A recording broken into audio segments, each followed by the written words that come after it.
আসসালামু আলাইকুম, ঈদ মোবারক।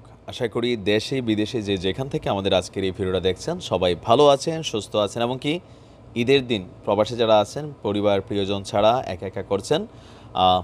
ইনশাল্লাহ ঈদের আনন্দ বয়ে যাক সবার অন্তরে। তো ঈদের দিনে আপনাদের ঈদ ফিলিংসটাকে একটু বাড়াই দেওয়ার জন্য আমাদের আজকের এই ভিডিওতে আপনাদেরকে বেশ কিছু তথ্য দেওয়ার চেষ্টা করছি। কী খবর? লোহিত সাগর এবং কি এইডেন উপসাগর সহ বাওয়াল মানদেব প্রণালীতে আমাদের বীরদের সর্বশেষ কী অবস্থা হচ্ছিল আমরা দেখছিলাম। লোহিত সাগরে বিরাট যুদ্ধ চলছে। এখন আমাদের বীরদের পক্ষে কথা বলে পশ্চিমারা, কেমনে পক্ষে বলে আমাদের অবস্থানটা প্রকাশ করছে, তবে এদের অবস্থানটারা নাম প্রকাশে অনিচ্ছুকভাবে সামনে আছে। ঘটনা কি? দ্বিতীয় বিশ্বযুদ্ধ হয়ে গেছে, অনেক বছর হয়ে গেছে, তাই না? দ্বিতীয় বিশ্বযুদ্ধের পর ইয়েমেনের বিরুদ্ধে সবচেয়ে কঠিন যুদ্ধ করতে হচ্ছে। তাও এই কথা কে বলছে? মার্কিন যুক্তরাষ্ট্রের যে নৌবহর আছে তারা। ভাবা যায়। আসুন দেখি ঘটনা কি। লোহিত সাগরে ইসরায়েলকে রক্ষা করতে গিয়ে দ্বিতীয় বিশ্বযুদ্ধের পর সবচেয়ে কঠিন যুদ্ধের মুখে পড়েছে মার্কিন নৌবাহিনী। আমেরিকার সামরিক বিশেষজ্ঞ এবং নৌবাহিনীর গুরুত্বপূর্ণ কর্মকর্তাদের উদ্ধৃতি দিয়ে বার্তা সংস্থা অ্যাসোসিয়েট প্রেস অথবা কি বলা হয় যে এপি আপনার এই তথ্য দিয়েছে। গত 7 মাস যাবৎ আমাদের বীরদের পক্ষে নিজেদের অবস্থানকে জানান দিতে গিয়ে ইসরায়েলের বিরুদ্ধে যে অভিযান শুরু করেছে, সেই অভিযানে ইয়েমেনের নৌবাহিনীর অব্যাহত অভিযানের মুখে মার্কিন নৌবাহিনী অনেকটা ক্লান্ত হয়ে পড়েছে এবং তারা মারাত্মক বিপদের মুখোমুখি রয়েছেন বলেই মার্কিন সামরিক কমান্ডাররা সতর্কবার্তা পাঠাচ্ছেন। দর্শক, এই মুহূর্তে লোহিত সাগরে অবস্থানরত মার্কিন যুদ্ধজাহাজ ইউএসএস লাবনের যিনি কমান্ডার আছেন, ওনার নাম হচ্ছে এরিক বুমব্লার্গ।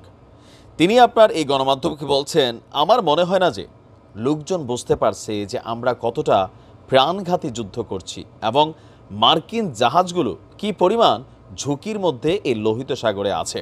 মানে আমরা যারা ভাবতেছি যে আর কি জাহাজ নিয়ে দাঁড়ায় আছে, ইয়েমেনের ক্ষমতা কি, এরকম যারা ভাবতেছে তাদের প্রতি এই বার্তাটা পাঠিয়েছেন এখানের যে মার্কিন যে নৌজাহাজ আছে ইউএসএস লাবনের যিনি কমান্ডার আছেন।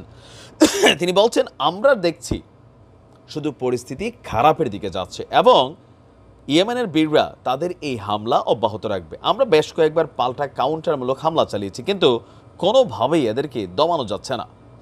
মার্কিন সাবমেরিন বাহিনীর সাবেক সদস্য এবং হাডসন ইনস্টিটিউশনের সিনিয়র ফেলো ব্রায়ান ক্লার্ক তিনি বলছেন, দ্বিতীয় বিশ্বযুদ্ধের পর মার্কিন নৌবাহিনী এই প্রথম এত কঠিন যুদ্ধের মুখে পড়েছে আপনার সাগরে। তাও কার বিরুদ্ধে?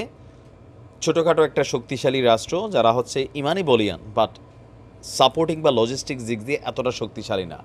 আচ্ছা, কি বলা হচ্ছে যে তিনি বলছেন যে ইয়েমেনের যোদ্ধারা যে হামলা চালাচ্ছে তা সবসময় মার্কিন বাহিনী মোকাবেলা করতে পারছে না এবং এভাবে হামলা অব্যাহত থাকলে কিছুদিন পর ইয়েমেনের বাহিনী আরও বেশি দক্ষ এবং অভিজ্ঞ বাহিনী হিসাবে গড়ে উঠবে, কারণ প্র্যাকটিক্যালি যুদ্ধ করার সুযোগ পাচ্ছে। এর আগে এই বীররা স্পেশালি কোনো ট্রেন ছিল না।